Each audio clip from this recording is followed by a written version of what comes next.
I need to remind you of something today. You see, when your appointed time finally arrives, God will not need permission from any person in order to elevate you. No committee will be able to prevent God from elevating you. No rejection will be powerful enough to overturn it. And no human opinion will have the authority to cancel what God has already established concerning your life. When the Almighty declares that your season has come, no voice on earth can successfully oppose his decision. This is the reason why the book of Revelation chapter 3 verse 7 tells us that what God opens, no one can shut, and what he shuts, no one can open. The scripture reminds us that God's authority is final. If God decides to create an opportunity for you, no enemy can close it. If God chooses to make a way for you, no obstacle can eventually stand in that path.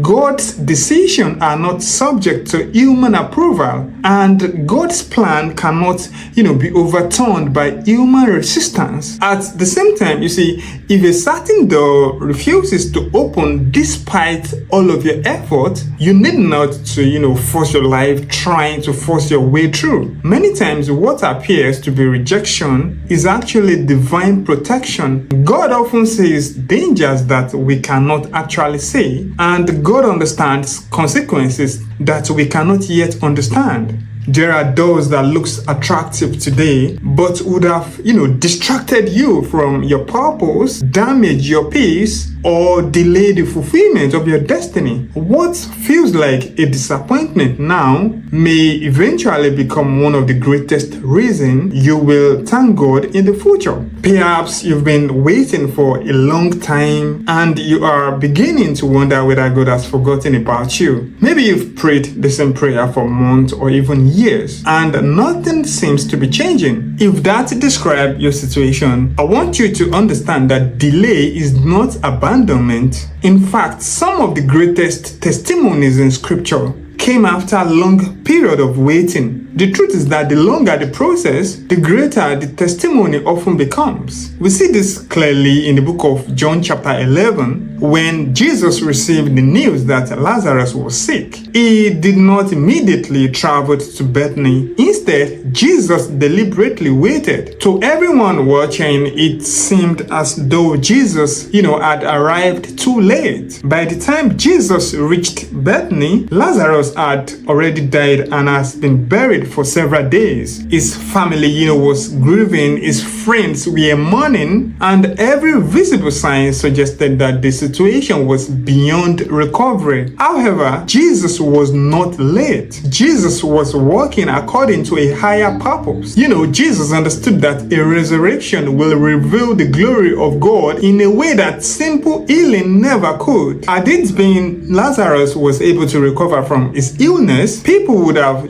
celebrated his healing. But when a man who has been buried, not for one day, not for 2 days, for days, was able to walk out of a tomb alive, there was no question about who deserved the credit. Everyone knew immediately that, the hand of God had intervened. The Bible tells us in John 12 that many people came not only to see Jesus, but also to see Lazarus. They came because, Lazarus had become a living evidence of God's restoring power. The life of Lazarus was a proof that God can restore the life that seems hopeless. Sometimes God allows circumstances to reach the point where human effort cannot solve them, so that the power of God can be, displayed without confusion. And do you know something? When God finally changes the situation, nobody will be able to claim responsibility for the outcome except him. The same pattern appeared through the scripture. Joseph spent years in the prison before being promoted to the palace. Esther lived in obscurity before becoming a queen. David spent years tending sheep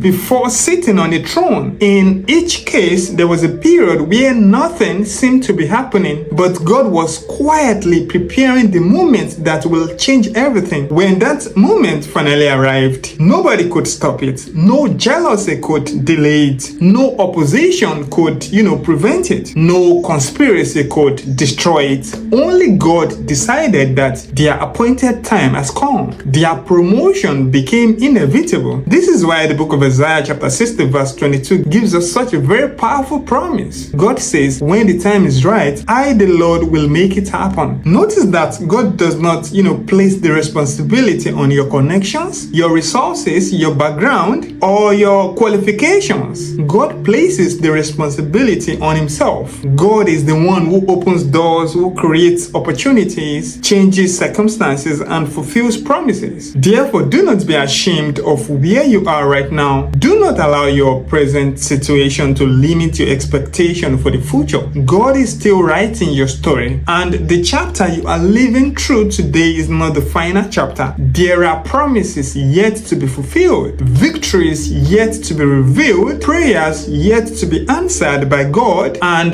testimonies yet to be shared. Thank you for watching. This is the People of the Burial. Do well to like and subscribe to the channel so you and I can, join hands together to preach the ministry of Jesus. There are a lot of people out there that needs to hear the word of the light. There are a lot of people out there that needs to hear about the word of salvation, and it is my duty as well as yours to let the world know that there is a God who is able to save them. God bless you. See you in the next one.